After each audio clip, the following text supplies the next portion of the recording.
I want to talk about Philia. In our age, it's much harder to talk about this than about storge and eros. When those are your theme, you find a prepared audience. Their importance and beauty and value have been stressed and indeed exaggerated again and again. But very few modern people think friendship a relation of comparable importance. We readily admit that besides a wife and family, a man wants a few friends. But the very tone of the admission, the very meaning it gives to the word friends, make it clear that friendship is very far from being regarded as a main course in life's banquet, or even a course at all. It's more like the bread you crumble almost unconsciously during a long dinner. It's one of the etc. Why this has happened is well worth inquiry. The first and most obvious answer is that most people don't think about it because a great many people don't experience it. It's hard to get through life without encountering some kind and degree of both eros and storge. And of course it's impossible that life should go on unless many people felt both, because without eros none of us would be begotten, and without storge none of us would be reared. The peculiarity of friendship is that it's not unavoidable. Thousands of people have lived and died without knowing it. To be sure, 900 of each thousand will have had what we commonly call friends, people they drink with and play games with and chat with and cooperate with, perhaps amicably enough in their profession. But this useful and pleasant relationship is not of itself what I mean by friendship.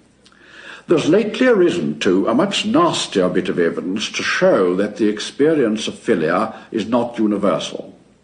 I mean, of course, the fact that if you speak of it with any seriousness, you are now quite likely to be suspected of homosexuality. This is extremely revealing. It doesn't at all prove that those who bring the charge are homosexual themselves, nor would I moralize upon them if they were. How a man can feel anything but bewildered pity for the genuinely homosexual, I've never been able to understand. What it does prove is that they have either never known friendship or never known eros. For I appeal to everyone who's known both to bear me witness that in some ways nothing is so unlike a friendship as a love affair. Lovers talk incessantly about their love, friends hardly ever about their friendship. Lovers talk incessantly to one another about one another, friends about anything rather than that. The characteristic posture of lovers is face to face, that of friends side by side. Admittedly, friendship between man and woman can turn into love, but the very fact that we can speak of turning into implies the difference. Of course, it's not to be denied that just as philia and normal eros may be united in the relationship of a man to a woman, so philia and perverse eros may be blended in a relation between persons of the same sex. In certain cultures, at certain periods, this has been common. In warlike societies, homosexuality is especially likely to creep into the relation between the mature brave and his young armour-bearer or squire. The Greek tradition of high heroic friendship is widely infected with pederasty. But things which can coexist are not therefore necessarily the same. They may in the long run be antagonistic. What might possibly confuse the issue is the fact that until quite modern times, male friendship normally expressed itself through kisses, embraces, and tears. Such behaviour might be connected with a repressed erotic element, but no one with any historical sense could suppose this was always so. Its very prevalence proves the opposite. The erotic diagnosis has implications too comic to be accepted. I can't believe that Johnson embraced Boswell for that reason. The truth is, of course, that what needs explaining, what is anomalous and eccentric, is not the demonstrative gestures of old friendship, but the apparent coldness of ours. The marked repugnance which I, like many moderns, feel for any close physical contact with my own sex may itself be mildly pathological. Now, this modern suspicion of friendship by the amateur psychological wiseacres, the modern indifference to it shown by nearly everyone, the possibility of passing a whole life without experience of it, and the immense prestige which it once enjoyed and has now lost, are not unrelated phenomena. They all spring from one fact, the fact that philia is in one sense the least natural of the loves. It has least commerce with our nervous system. There's nothing throaty about it, nothing that quickens the pulse or makes you red or pale. It's not, in its full development, a biological necessity. The individual can live and breed and protect himself without it. Eros and storge are too obviously connected with the body, too widely shared with the beasts, too closely linked with biological necessity. In them one could almost feel that nature pulls the strings and we are the puppets. In Philia, on the other hand, we have the feeling, whether illusory or not, of being free from all that. Hence, friendship alone of all the loves seemed to our ancestors to raise us to the level of gods or angels. Thus, some men have exalted and others have depreciated or denied the love called Philia for exactly the same reason, because in it man seems furthest removed from the animal, from the irrational, and from necessity. This does not seem to me a good ground either for praising it or disparaging it. For, as I said before, nothing in man is either better or worse because he shares it with the beasts. Nor does anything need to be justified by its survival value. The things which make survival worth having are not to be rated below the things which enable us to survive. If everything that's not harnessed to the biological wagon is to be called perversion, then we must say, as I said before, that humanity itself, and the more human the more so, is the greatest perversion of all. In early communities, the cooperation of the males as hunters or fighters was no less necessary than the begetting and rearing of children. Long before history began, we men have got together apart from the women and done things. We had to. We not only had to do the things, we had to talk about them. We had to plan the hunt or fight, and when they were over we had to hold a post-mortem and draw conclusions for future use. We liked this even better. In all these pleasures there was a savour quite different from anything we usually experienced in our relationships with the women. Meanwhile, of course, the women were doing things together apart from us. Being a man, I naturally know less what they were like. But I know, as all men know, in my very bones what the men were doing. As some wag said, the caveman may or may not have had a club on his shoulder, but he quite certainly had a club in the other sense, a place where he sat and talked and talked. It was very probably part of his religion. But all this is not yet friendship. I don't at all want to undervalue the merely clubbable element in our lives. It's necessary. And perhaps of all relationships, camaraderie produces the fewest pains and the most pleasures, often wholly innocent and recreative pleasures. A life without it would be crippled. And for my own part, I have the deepest suspicions of those wretched people who find no pleasure in the society of their own sex. Heaven protect me from the man who needs only women and the woman who needs only men. But at the same time, we must insist that friendship is not simply camaraderie or companionship. Those who don't experience friendship or philia proper think that friend means only comrade or companion, one with whom we can collaborate easily or spend our leisure agreeably. But those who know philia make a distinction. Among their 100 or so comrades, only 5 or 6 may be in the true sense friends. Of course, in ordinary conversation, they apply the word friends to the whole 100, but that is a façon de parler, a polite fiction, like the adjective dear at the beginning of a letter. Those whose society we enjoy may fail in 2 different ways to qualify for the title of friends. First, we may enjoy a man's conversation without liking the man. He may be highly intelligent or amusing. So long as he will talk on a subject we want to learn about, or so long as he makes good jokes, we may be delighted. The moment the conversation moves on to a deeper level and forces us to attend to his personality, we may be repelled. We may even receive from him pleasures we're ashamed of, as when we listen to a scandalmonger. There are, it's true, people who seem never to make this distinction. Liking a man and liking his talk are for them all one. The confusion is elementary, but we needn't be surprised at it when we remember that other people can't distinguish between liking an actor's performance and liking the actor as a man, nor between enjoying a book and imagining that they like the author. But everyone can understand the opposite situation, in which we like the man but find his society rather dull. And so also there are wits whom we enjoy without love, without esteem, and without confidence. Secondly, there may be a man with whom, while we live in the same place or share the same job, while we have the same recreations, we seem to be in the relation of friendship. Then the chances of life separate us. We meet him 5 years later, and find that when the first delighted greetings have passed and a few reminiscences have been interchanged, we have hardly a word to say to him, nor he to us. Neither of us need have changed at all seriously in character, yet both have mistaken for a deep union of personalities what was really only a common stock of aims, hardships, hopes, fears, triumphs, annoyances, and jokes, externally provided by the place or job they happen to share. Now it's just here that the friend is most clearly distinguishable from the companion. After almost any tract of time or any change of residence or occupation, the old unity will be intact. Everything will be taken up again as if we'd been parted only for a few hours. We've no need to fall back on reminiscences, though we may do so for the pleasure of it, but we're not reduced to them, whereas the attempted revival of mere companionship has no other coin.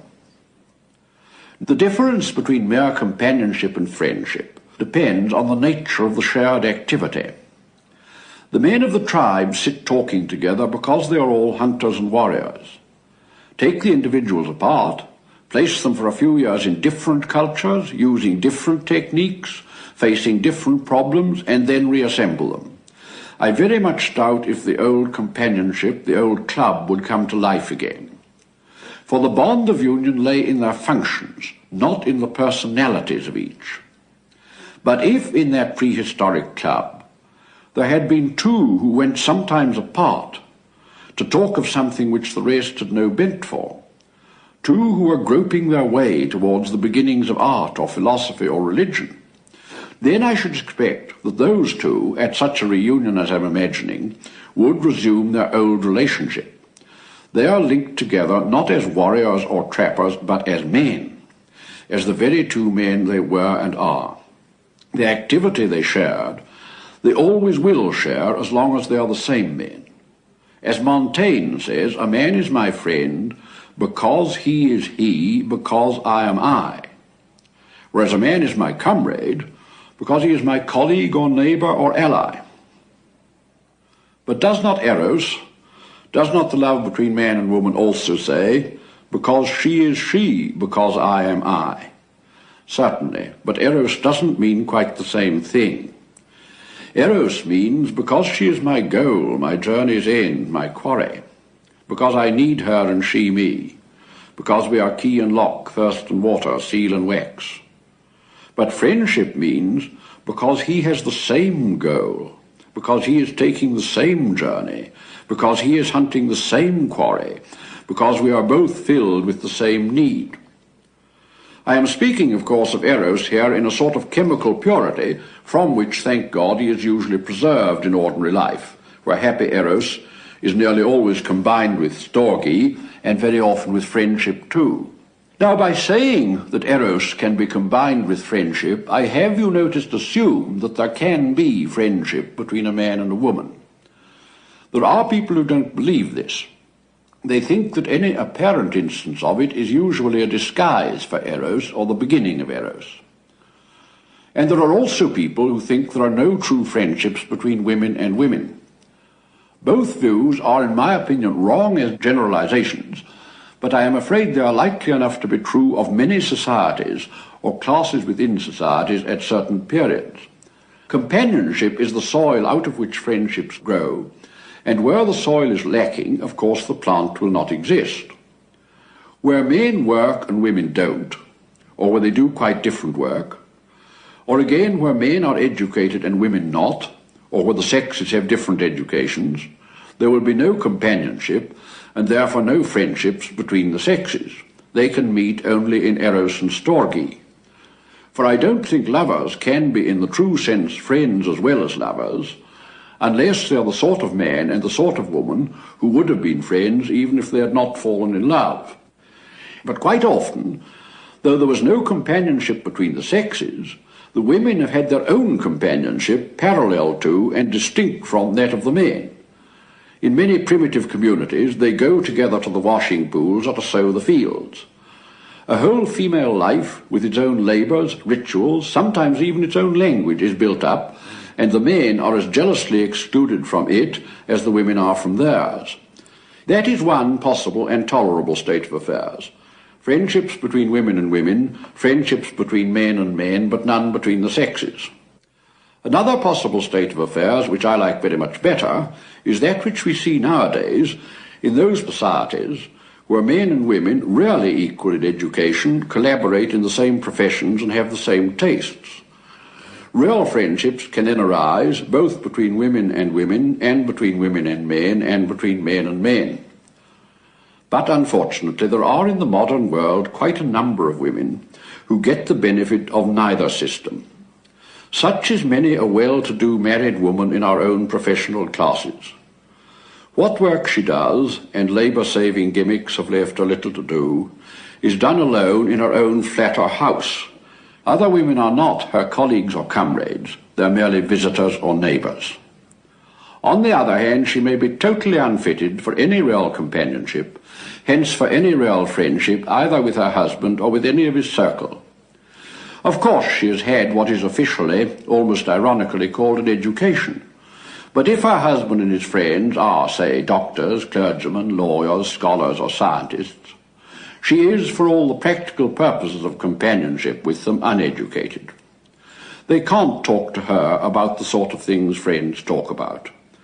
I don't mean merely the shop of their particular professions, but the whole world of ideas which presupposes a highly educated mind.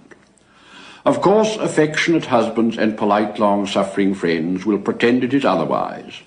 And of course, an aggressive woman will insist on being treated as if it were otherwise.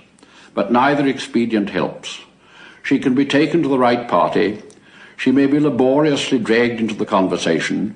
Her interruptions and misunderstandings may be endured with smiling patience. But she hasn't really got into the circle. The moment she joins it, it ceases to be the circle it was. Her very presence destroys it. She has frustrated the others and is frustrated herself. One cannot be surprised if she comes in the end to hate and fear friendship, as the enemy of Eros and Storge, the only love she can ever really have. I'm very sorry for the woman in this position. She has fallen between two stools, has lost the old camaraderie with her own sex, yet not advanced to the stage in which she could be the friend on a different level, either of women or of men. But I not only pity her, I also fear her. A huge, glossy and expensive weekly and monthly literature now exists for just such women. Through that, her fear and hatred of Philia may be becoming influential. Friendship is a development from mere companionship or camaraderie. It could indeed be defined as companionship transferred to a deeper level, transferred to those desires, fears, hopes, or delights which make us the precise people we are. Hence, the very first step in friendship is not a movement of liking towards another man. That is the second step. First comes the shared activity. To care about something other than friends, even if it were only a hobby, is the precondition of friendship. If you're going nowhere, you can have no travelling companions. If you've nothing to share, you can share nothing. Friendships always come, if they come at all, unasked, unsought, as Keble said. Friends don't talk much about one another, nor about their friendship. On the eve of a long parting, in danger, in sorrow, they may express the deep love and unshakable loyalty that's between them. The very rarity of such explicitness may even make it especially poignant. But friendship would lose its essential character if they were frequent. The fact that friendship is thus normally unexpressed and merely implicit helps to conceal from some observers the truth that it's a form of love at all. It is manifest far more in its results than in any direct emotional impact, as a man's love of God is better gauged by the tenor of his whole life than by his moments of what the theologians call sensible consolation. This comes out strongly in its reaction to bereavement. We may feel in one sense, and at the moment, the death of a great friend less than the death of someone or something which we loved with very moderate storge, even an animal. The one may fill our eyes with tears, the other not. But the death of the object loved with storge may, after that momentary and not wholly painful tenderness, make hardly any difference to our lives. The death of the friend may impoverish us every year or every month till we die. We're like a man who has lost a limb. The stump may not ache, or not much, but no more tennis, no more mountain walks. Write it all off. Again, the seriousness and importance of friendship is masked for some people by a characteristic which is really its glory. It is unnecessary. It is arbitrary, a thing of choice. We are no way obliged to make any man a friend, and we have no claim that any man should become ours. It is more nearly disinterested than any other love. Friends may be useful and may increase our happiness, but it's impossible to make them our friends with this in view. In a word, it's free. And with this freedom goes a certain noble irresponsibility. I hope the word won't be misunderstood. Of course, we have responsibilities to every man. Every man is his brother's keeper. And if to leave any man unhelped or uncomforted, when help and comfort are in our power, is bad, so to leave a friend is worse. But such good offices are not the stuff of friendship. They're a byproduct. The mark of perfect friendship is not that help will be given, of course it will, when the pinch comes, but that, having been given, it makes no difference at all. It was an anomaly, a distraction. It had interrupted the conversation. For, of course, friends don't want to know one another's affairs at all. You can become friends with a man before you know whether he's married or single or how he earns his living. In a circle of true friends, each man stands for nothing but what he is. No one cares about anyone else's family or professional status or class or regional origin or nationality or previous history. In fact, all the things biographers want to know, they care nothing about. In time, of course, all these things will be revealed, but not for their own sake. They will come in accidentally. That is the delight of Philia, the contact of stripped or disentangled souls. For eros, naked bodies; for friendship, naked personalities. You'll notice that I've passed inevitably from speaking of a pair of friends to speaking of a group. 2 is not, in fact, the perfect number for friendship. Hence, though jealousy can creep in here, as where not, friendship is by nature the least jealous of all loves. 2 friends will be glad to be joined by a third, and 3 by a fourth. When 2 or 3 or 5 of us, after a hard day's walking, have come to our inn, when our slippers are on and our feet spread out towards the blaze, and our drinks are at our elbows, and the whole world and something beyond the world opens itself to our minds, and no one has any claim on or any responsibility for any of the others, but all freemen and equals as if we just met half an hour ago, while nonetheless an affection mellowed by the years is there and fills up the chinks, then we may well wonder whether on the natural level there is anything better than this. And of course, in a sense, nothing is. Nothing is ever better than what's best in its own kind. The greatest wine cannot be better than a slice of perfectly good bread. It's no wonder, then, that past ages thought friendship the crown of life. It is the least jealous, the least demanding of loves, almost free from self-interest, immune from the internal corruptions of storge. It can, as the ancients thought, be a school of virtue. If men are good at all, they become better by mutual friendship. Each lives up to all the rest. We could easily be tempted to regard it, not merely as an analogy to, but a real foretaste of the heavenly unity. Notice, however, that Scripture has not chosen this sort of love as the symbol of divine love. It has chosen storge, God is our Father, and we his sons. It has chosen eros, Christ is the bridegroom of the church. More than that, the most completely animal and self-regarding of all our appetites has been chosen to become the vehicle of our most strictly commanded communion with God. Eat this, drink this. It looks as if God, or God's plans for our redemption, were not, in the common sense of the word, half so spiritual as the higher paganism supposed. He seems to descend deepest into nature when he intends to lift us highest.